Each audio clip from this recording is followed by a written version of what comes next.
નમસ્કાર.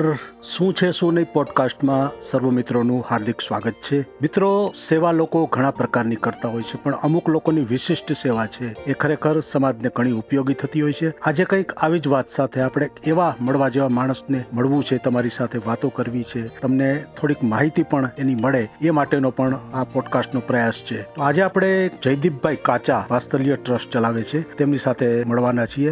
જયદીપભાઈ, આપનું સ્વાગત છે અમારા પોડકાસ્ટમાં. આપનો ખૂબ ખૂબ આભાર અરુણભાઈ. ખાસ કરી અને જે તમે ટ્રસ્ટ ચલાવો છો એ કેટલા વર્ષથી ચલાવો છો, કેવી રીતે પ્રેરણા મળી, આ વિશે થોડુંક ટૂંકમાં કહેશો?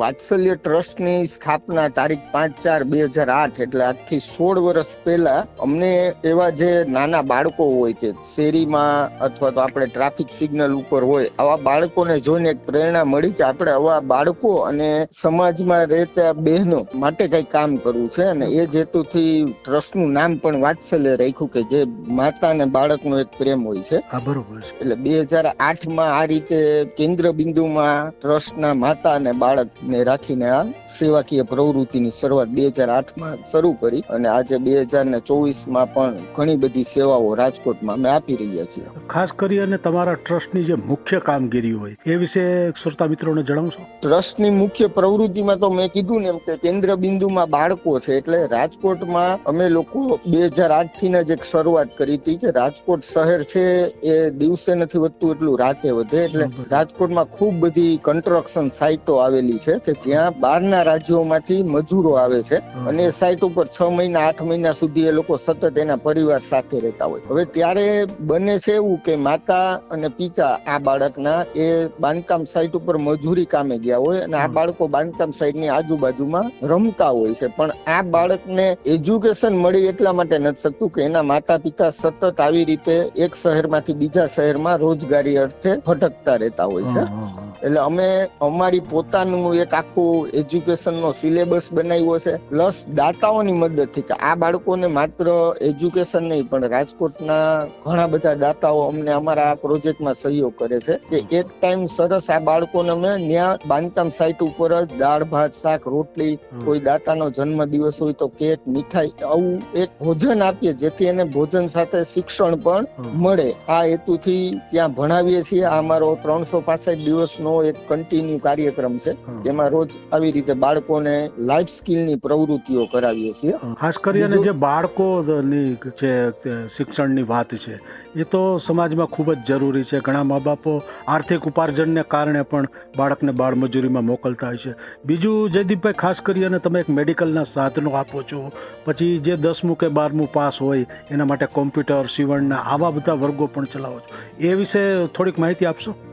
મેડિકલના સાધનોમાં એવું છે કે અત્યારે આપણે જોઈએ છીએ કે દિવસે દિવસે કુટુંબો નાના થતા જાય છે, તો અમે એક એમાં પણ અલગ અમારી એક વિશિષ્ટ સેવા ઉમેરી છે કે અમે એક હેલ્પલાઇન નંબર બનાવ્યો છે. આજે રાજકોટમાં મોટા ભાગે લોકો વિભક્ત કુટુંબમાં રહે છે, એટલે 2 માણસ હોય અને એના 1 કે 2 બાળક હોય છે. હવે ઘરમાં ક્યારેય કોઈ વ્યક્તિ એવું બીમાર પડે ત્યારે જ એને મેડિકલ સાધનની જરૂર હોય કે ત્યારે એ વ્યક્તિને ખરેખર તો મેડિકલ સાધનની સાથે એક કેરટેકરની જરૂર હોય. તો આ વિભક્ત કુટુંબમાં રાજકોટ અત્યારે 20-25 કિલોમીટરના આખા એરિયામાં ફેલાયેલું શહેર છે, તો અમે એક હેલ્પલાઇન બનાવી છે 9710802108. આ નંબર ઉપર કોઈ પણ રાજકોટ વાસી, કોઈ પણ જ્ઞાતિ ધર્મના વ્યક્તિ અમને ફોન કરે કે અમારે ભાઈ વ્હીલચેર છે, ઓર્થો બેડ છે અથવા કોઈ પણ પ્રકારનું મેડિકલ ઇક્વિપમેન્ટની જરૂર છે, તો અમે કહીએ છીએ 24 કલાક, પણ લગભગ 2 થી 4 કલાકમાં એની ઘરે આ મેડિકલ સાધન પહોંચી જાય એવી વ્યવસ્થા મેં ગોઠવી દીધી છે. ખૂબ જ સરસ. રિક્ષામાં મેડિકલના સાધનો મોકલીએ છીએ, એનું રિક્ષા ભાડું જે તે વ્યક્તિને આપી દેવાનું હોય છે.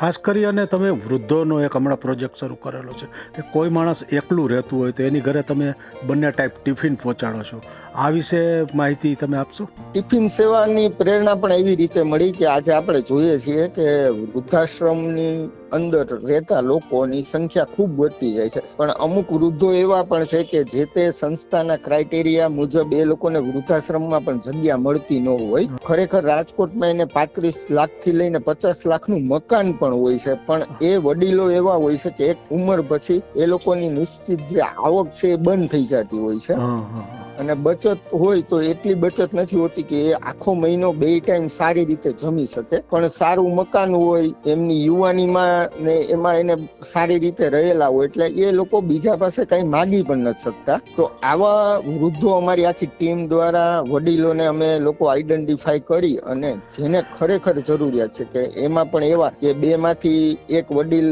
કાં તો સાવ બેડ રેસ હોય અથવા કોઈ નાની ઉંમર વડીલ ન હોય પણ કેન્સર પેશન્ટ છે. અત્યારે કેન્સરના પણ એટલા કેસો રાજકોટમાં છે. તો કેન્સર પેશન્ટ હોય અને એની આજીવિકા બંધ થઈ ગઈ હોય તો આપણે એક જલારામ બાપામાંથી પ્રેરણા લઈને કે અન્નદાન જેવું મોટું દાન એકેય નથી. તો બંને ટાઈમ દાતાઓના સહયોગથી આ સંપૂર્ણ અમારો સેવા યજ્ઞ છે એમાં રાજકોટના દાતાઓનો અમને ખૂબ સારો સહયોગ છે અને રોજના 96 ટિફિન આવી રીતે રાજકોટના આખા નવાગામ સુધીના એરિયામાં આ ટિફિન બંને ટાઈમ અમારી ટીમ દ્વારા એમના ઘરે બેઠા પહોંચાડવામાં આવે છે. બહુ જ સરસ. જયદીપભાઈ, જે લોકોને માટે તમે કામ કરી રહ્યા છો, ખાસ કરી અને એવી પણ એક તમારો પ્રોજેક્ટ ચાલે છે કે કોઈ એવા શ્રમિકો હોય એના માટેની તમે આખી એક સંસ્થા બનાવી છે, એનું જ્યારે અવસાન થાય તો એને રકમ મળતી હોય છે. આ વિશે બહુ ટૂંકમાં માહિતી આપશો? શ્રમિકો એ છે ને અમે એવી રીતે છે કે અસંગઠિત ક્ષેત્રમાં કામ કરતા શ્રમિકો જેનું પોતાનું કોઈ યુનિયન કે નથી હોતું આવા લોકોને અમે પહેલા તો માહિતી આપીએ. સરકારશ્રી પણ એ લોકોને ખૂબ સહાય કરતી હોય પણ આ લોકો અસંગઠિત હોવાને લીધે સરકારની પણ સહાય યોગ્ય સમયે નથી લઈ શકતા. બરોબર. તો આ લોકોને અમે અમારા ટ્રસ્ટમાં પહેલા જોડીએ છીએ. જોડવા ટાઈમે અમે ફી રાખી છે કે કોઈ પણ શ્રમિક અમારે ટ્રસ્ટમાં જોડાય તો એને 500 રૂપિયા ફી ભરવાની હોય છે અને આ ફી નો ઉપયોગ અમે એવી રીતે કરીએ છીએ કે પછી અત્યારે 1150 થી પણ વધારે પરિવાર આ રીતે અમારી સાથે શ્રમિકોના જોડાયેલા છે. એમાં કોઈ પણ શ્રમિકનું મૃત્યુ થાય ત્યારે 1150 પરિવારના 500 રૂપિયા જે અમે ફી લઈએ એમાંથી 100 રૂપિયા ઓટોમેટિક કપાઈ જાય અને બેસણા દી આ શ્રમિકના ઘરે જઈને એમના જે પણ વાલી વારસદાર હોય એના હાથમાં ચેકથી આ રકમ અર્પણ કરીએ છીએ. એટલે આવી રીતે અત્યાર સુધીમાં અમે 13 પરિવારને આ રીતે પણ મદદ કરી છે. પછી એમના બાળકો ભણતા હોય, એમની દીકરી પરણવા લાયક હોય તો એ પણ પછી અમારી ટીમ આખી જવાબદારી લઈ લે છે કે કોઈ એક વ્યક્તિના જવાથી એના પરિવારમાં કોઈ એવી પરિસ્થિતિનું નિર્માણ ન થાય કે એ પરિવાર વેર વિખેર થઈ જાય. આ અમારો હેતુ છે. ખૂબ જ સારી વાત કરી. જોયું મિત્રો, એક ઇન્ફોર્મેશનની દ્રષ્ટિએ, જ્ઞાનસભર વાતની દ્રષ્ટિએ કોકને તમે જ્યારે મદદ કરવા માંગો છો ત્યારે આવી સંસ્થાઓનો જો તમે અંગુલી નિર્દેશ ખાલી કરો કે તમે આ જગ્યાએ જાઓ તો પણ એક મહાન સેવા થઈ શકે એમ છે. તો પોડકાસ્ટનો અમારો હેતુ જ આ છે. શું છે શું નહીં, મતલબ કે તમને અત્યાર સુધીમાં જે કંઈ તકલીફ પડી છે એ તકલીફ બીજાને ન પડે અને એ તકલીફમાં કોણ મદદ કરી શકે આવી ઇન્ફોર્મેટિવ માહિતી છે. એટલા માટે જ અમે કહીએ છીએ કે લાઈક કરો, શેર કરો, સબસ્ક્રાઇબ કરો. આજે જયદીપભાઈ કાચા સાથે વાત કરી અને બહુ સરસ વાત કરી કે એક સેવાકીય બેઝ સાથે એને શરૂ કર્યું હતું અને આજે મેડિકલના સાધનો હોય, કોઈ એકલા રહેતા વૃદ્ધ સ્ત્રી પુરુષો હોય, અસંગઠિત જે મજૂરો છે એને આર્થિક સહાયથી માંડીને 10મા 12માની કોઈ કન્યા હોય તેને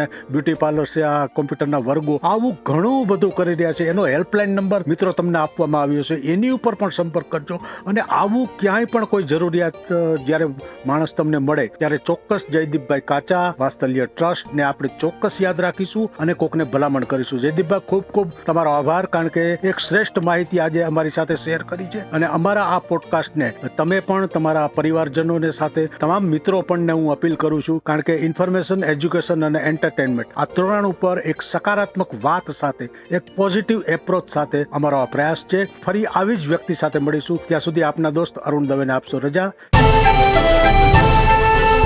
શું છે શું નહીં